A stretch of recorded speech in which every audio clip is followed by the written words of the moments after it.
الحمد للہ رب العالمین والعاقبۃ للمتقین والصلاۃ والسلام علی خاتم النبیین۔ انتہائی معزز سامعین، السلام علیکم ورحمۃ اللہ وبرکاتہ۔ سورۃ البقرہ کے اہم ترین مضامین کا خلاصہ اور سمری آج کی گفتگو کا عنوان ہے۔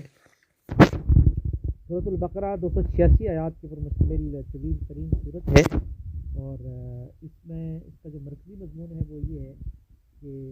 جو بیان کیا گیا ہے کہ وَكَذَلِكَ جَعَلْنَاكُمْ أُمَّةً وَسَطًا لِتَكُونُوا شُهَدَاءَ عَلَى النَّاسِ وَيَكُونَ الرَّسُولُ عَلَيْكُمْ شَهِيدًا۔ دوسرے پارے کے بالکل شروع میں یہ آیت موجود ہے، جس میں کہا گیا ہے کہ اسی طرح ہم نے تمہیں ایک امت وسط بنایا ہے تاکہ تم انسانیت کے اوپر اس دین کے صحیح ہونے کی گواہی دو، یعنی وہ سوشل اور جو مارل لاز ہیں ان کو تم نافذ کر کے ثابت کرو کہ انسانیت کی بھلائی اسی نظام کے اندر ہے۔ وَيَكُونَ الرَّسُولُ عَلَيْكُمْ شَهِيدًا، اور رسول تمہارے پر گواہی دے۔ جس طرح نبی اکرم صلی اللہ علیہ وسلم نے وہ اخلاقی قوانین اور جو سوشل لاز تھے ان کو نافذ کر کے ایک معاشرہ قائم کیا، ایک سوسائٹی قائم کی، اور دعوت و تبلیغ کے ذریعے سے ثابت کیا، ڈیبیٹ کے ذریعے سے، کہ انسانیت کی بھلائی انہی قوانین کے اندر ہے۔ تو یہ اس کا مرکزی مضمون ہے کہ جو انسانیت کی قیادت ہے، لیڈرشپ ہے، وہ بنی اسرائیل سے چھین کر امت مسلمہ کے سپرد کر دی گئی ہے۔ اس مرکزی مضمون کے گرد یہ پوری صورت جو ہے وہ گھومتی ہے، اس کے سارے مضامین۔ تو اس میں جو مضامین کی ترتیب ہے وہ اس طرح سے ہے کہ تقریباً پہلی جو 100 آیات ہیں اس میں جو پہلی 39 آیات ہیں اس میں ایک ابتدائیہ ہے، جس میں بتایا گیا ہے کہ انسانیت اس ہدایت کے معاملے میں جو اللہ تعالیٰ نے دی ہے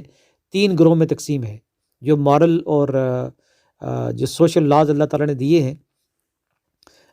یہ جو شریعت ہے اور یہ جو دین اسلام ہے، ایک وہ ہے کہ جو اس کو ماننے والے ہیں وہ مومنین ہیں، دوسرے وہ ہیں جو انکار کرنے والے ہیں وہ کافرین ہیں، اور تیسرے وہ ہیں جو منافقین ہیں،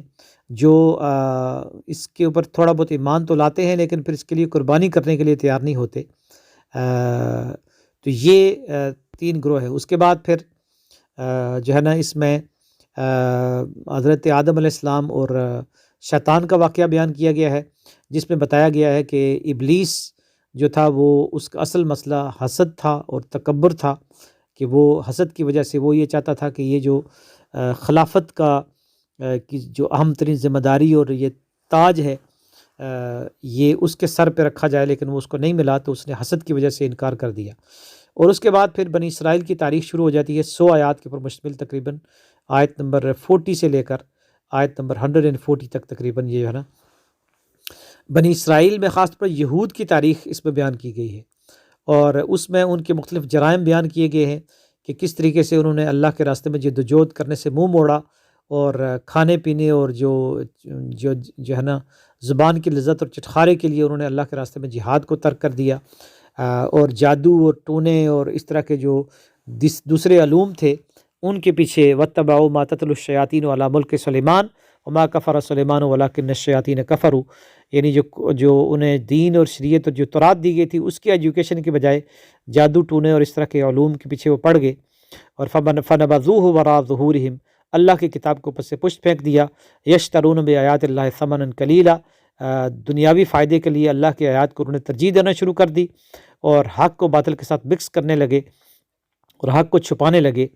تو یہ ان کے جرائم ہیں جو بیان کیے گئے ہیں بار بار قرآن مجید میں،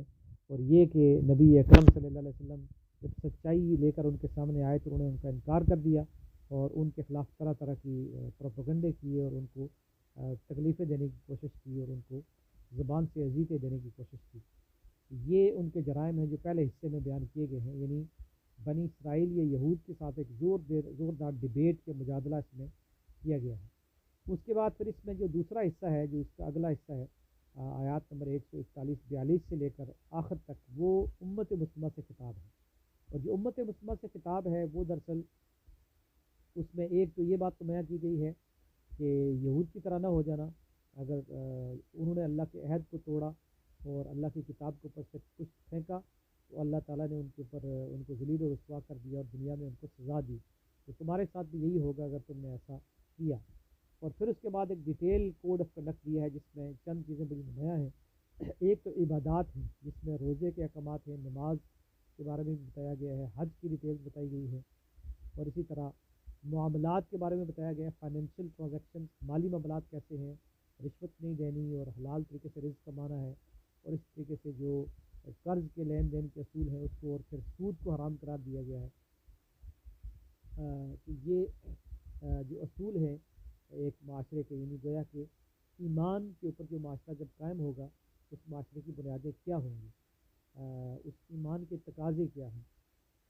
کہ عبادات میں کیا رویہ اختیار کرنا ہے، معاملات میں ایک مومن کیسا ہوگا، وہ کس طریقے سے اپنے معاملات اختیار کرے گا، اسی طرح معاشرت کے جو احکامات وہ دیے گئے ہیں کہ آپس میں جو تعلقات ہیں، یتیموں کے حقوق کا کیسے کیا رکھنا ہے، میاں اور بیوی کے درمیان اگر ناچاکی ہو جائے اس میں کس طریقے سے جو ہے وہ بیلنس رکھنا ہے اور کوئی زیادتی نہیں کرنی، اس میں جو ہے وہ طلاق کے قوانین خاص طور پر ڈیٹیل سے بیان کیے گئے ہیں اس میں۔ تو یہ ایک معاشرت کا جو اصول ہے وہ دیے گئے ہیں، گویا کہ ان عبادات، معاملات اور معاشرت یعنی وہ قوانین، وہ سوشل لاز یا مورل لاز جس کی وجہ سے جو ہے نا ہمارا ایمان پختہ ہو، اور پھر اس کے نتیجے میں ہمارے معاملات اور ہماری معاشرت درست ہو۔ اس کے بعد اس سے ایک بہت اہم مضمون ہے جو بیان ہوا ہے، وہ ہے دراصل حج کا مضمون، اور حج کے مضمون کے ساتھ ساتھ پھر قتال کا مضمون اس لیے آ جاتا ہے کہ خانہ کعبہ پہ اس وقت مشرکین مکہ کی حکومت تھی اور اس کو آزاد کروانا تھا، اس لیے اس میں جہاد کے احکامات بھی بڑے نمایاں ہیں، اور پھر خاص طور پر جب جہاد کی بات ہوگی تو پھر انفاق کی بات بھی ہوگی، یعنی مال کو خرچ کرنے کی۔ انفاق فی سبیل اللہ کے حوالے سے اس میں قرآن مجید میں سب سے لمبی ترین سیکشن اس میں دی گئی ہے، تو ڈیٹیل سے بتایا گیا ہے کہ مال خرچ کرنا، یسألونک ماذا ينفقون قل العفو، وہ پوچھتے ہیں آپ سے، سوال کرتے ہیں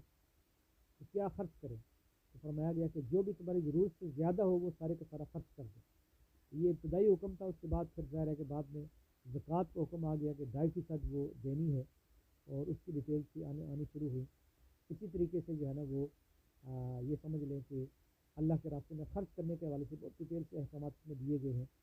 کہ جو لوگ اللہ کے راستے میں خرچ کرتے ہیں ان کی مثال ایسے ہے کہ جیسے ایک دانہ زمین میں بویا جائے اور اس کے ساتھ جو ہے نا وہ اس کی 7 بالیاں نکلیں اور ہر بالی میں 100 دانے ہوں، یعنی اللہ کے راستے میں خرچ کرنا جو ہے نا وہ خاص طور پر 700 گنا اس کا اجر ملتا ہے۔ تو اس عرصے میں ایک اور اہم بات ہمیں یہ سمجھنی چاہیے کہ نبی اکرم صلی اللہ علیہ وسلم نے مدینہ میں بڑے اہم اقدامات کیے تھے، اور یہ انفاق کے احکامات اسی لیے تھے کہ اس چھوٹی سی مدینہ کی بستی میں مہاجرین کا ایک کافی بڑا گروہ 100-150 لوگ کے قریب لوگ آ گئے تھے، تو انصار کو یہ ترغیب دی گئی کہ وہ اللہ کے راستے میں خرچ کریں، اور یہ خاص طور پر تعلیمات اس میں دی گئی اس سورۃ البقرہ کے اس حصے میں۔ سورۃ البقرہ میں خاص طور پر یہ بتایا گیا کہ ایک جو اسلامک اسٹیٹ ہے یا اسلامک ریاست ہے اس میں جو معاشرت ہے وہ کیسی ہوگی، یہ احکامات اس میں ڈیٹیل سے دیے گئے ہیں سورۃ البقرہ کے اندر، جو ہمارے سامنے یہاں پر آتے ہیں، جس میں انفرادی جو مسائل ہیں اس کا حل بھی بتایا گیا ہے، اور اجتماعی جو مسائل ہیں اس کی طرف بھی اشارے کیے گئے ہیں۔ تو یہ سورۃ البقرہ کے اہم ترین مضامین ہیں جو مختصراً یہاں بیان کیے گئے ہیں، جس میں ایک طرف تو ایمان کے مباحث ہیں، اور اس کے ساتھ ساتھ پھر اس میں جو ہے وہ معاشرت کے مباحث بھی ہیں، اسی طرح اللہ کے راستے میں خرچ کرنے کے، اور اسی طرح اللہ کے راستے میں جہاد کے احکامات بھی اس میں دیے گئے۔ ایک جامع ترین صورت ہے جس میں ایک طرف یہود کے اوپر اتمام حجت کر کے انسانیت کی قیادت ان سے چھین کر امت مسلمہ کی طرف کو دے دی گئی ہے، اور دوسری طرف امت مسلمہ سے خطاب کرتے ہوئے ان کو ڈیٹیل جو لا ہے، قانون ہے، شریعت ہے، وہ ان کو دی گئی ہے۔ گویا کہ یہ وہ سوشل اور مارل ویلیوز ہیں اور یہ اخلاقی قوانین ہیں کہ جن پر عمل کر کے انسانیت فلاح اور کامیابی پا سکتی ہے، اور انفرادی حیثیت سے انسان کامیاب ہو سکتے ہیں اور اجتماعی حیثیت سے انسان کامیابی حاصل کر سکتے ہیں۔ یہ گویا کہ